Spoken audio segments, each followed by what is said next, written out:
Hey everybody, it's Tyler here at Riverbots High School, checking in 39V Volts coming in out of Michigan here.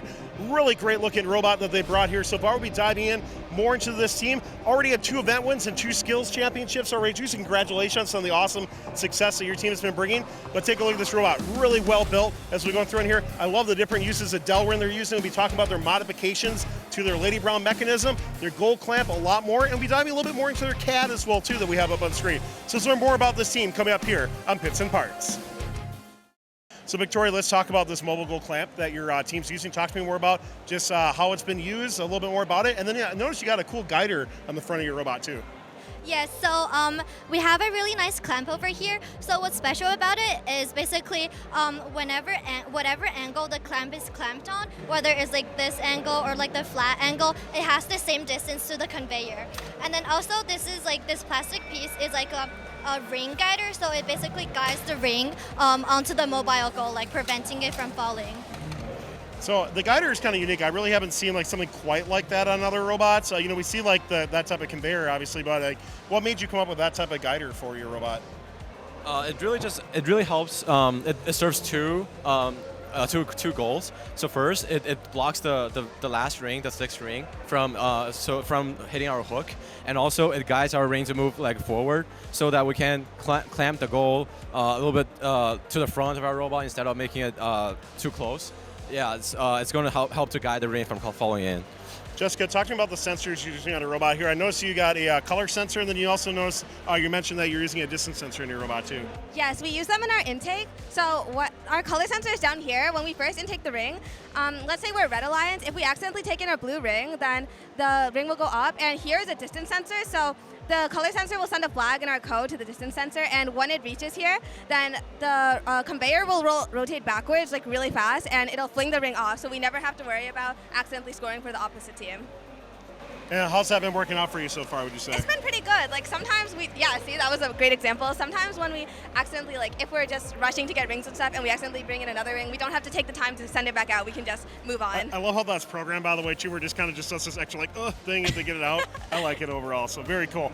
Simon on here, lots of great stuff going on with your Lady Brown mech. I love to hear about maybe some changes you made from the standard Lady Brown that we've seen out there, and a couple other great highlights on this robot, too.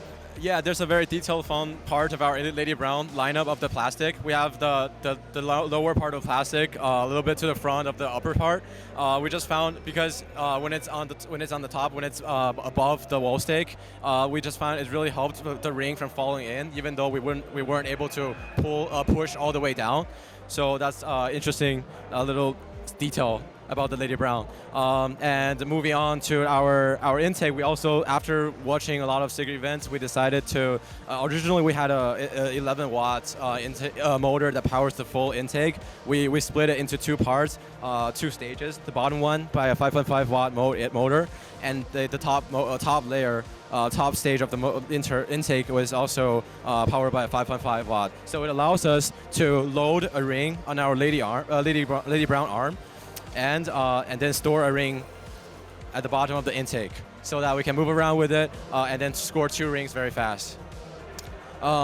Maybe one more interesting detail is the intake lower conveyor. It has vertical plastics. It's really low friction. It really helped. We found it much better than just flat curved plastic. Looking at changes throughout the competition season, what major changes has your team made, either coming into this event or maybe throughout the season? The intake plastic was one that I already mentioned. The plastic that we changed it from a flat curved plastic to vertical curved shaped plastic. Is much lower friction, and other changes includes like the clamps, geometry of the layout of the pistons. Like before, we had the lower mounting point of the piston to front, and it's pushing too hard that it's bent this C channel that we had, and we switched this to steel, and we also changed the geometry of the piston so that it helped too. And moving forward, we are thinking about more improvements, such as making the robot shorter overall and having the arm shorter so that we can flip all the way over to knock rings over and also score on the line stake during autumn. and maybe we are going for a higher hand in the future too. Speaking about making changes, by the way, I saw you guys are using Solidworks for your robots. So Eric, talk to me a little bit more about, of course, your CAD design, what you're doing. I'd love to hear, like, when you're making changes, maybe how do some of those iterations in Solidworks work for your team? We use SolidWorks because as a school club team, we only have like 3 lab sessions per week, and building a mechanism physically takes a lot of time, and therefore it's always easier to get the geometry right in a CAD, so that even if like not everything works, at least you know that things are going to fit and things are going to be in the right place. And so we always CAD a robot before we build it in lab. And so this is the CAD of the current robot. We're also doing the same for our new iteration. So yeah, this is the robot that we're probably going to rebuild after this event. So we realized that a huge game changer is having a tier 3 hang. So we added that new mechanism here. This is inspired by like a Taiwan team, and essentially the arm raises up, and then the PTO will pull that arm down, and then the passive hooks will hook on to the ladder, and then so that this arm can release up and grab the next rung. How quickly are you looking at trying to get a climb in, like on tier 3?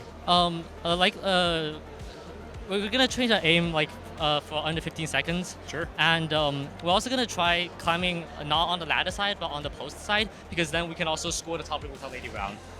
Well, a lot of great stuff going on with this team, by the way. 39V, thank you so much for telling us more about it. By the way, you have 9 teams here. That's awesome to see all the great support that this program is having as well, too. So we can't wait to see how your team does and all these other teams that you have here as well, too. So good luck to all the teams in 39 here and throughout the rest of the season. Thanks a lot.